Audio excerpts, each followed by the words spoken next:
Have you ever wondered how those two components are going to fit together? Assembly modeling is essential in product design to ensure your design requirements meet the form, fit, and function of your product. Now, you could use complex file structure relationships using those traditional desktop CAD tools, but we all know how that ends. You will open up an assembly with a bunch of broken mates and missing references.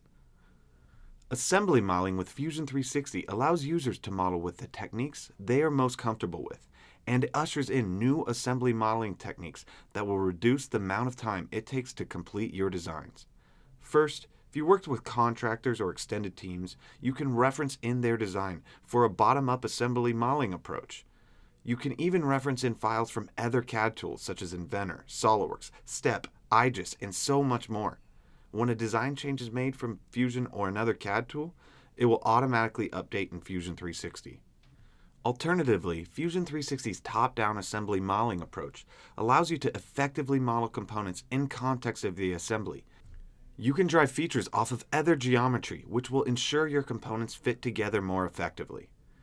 Once you are done designing your components, you can start to describe how your components fit and interact in a larger assembly with joints, because components have tight fit, range of motion, hard limits, and relationships with each other. Joints will ensure your designs are assembled together quicker and with less clicks over using those old mates. All this and more in Fusion 360.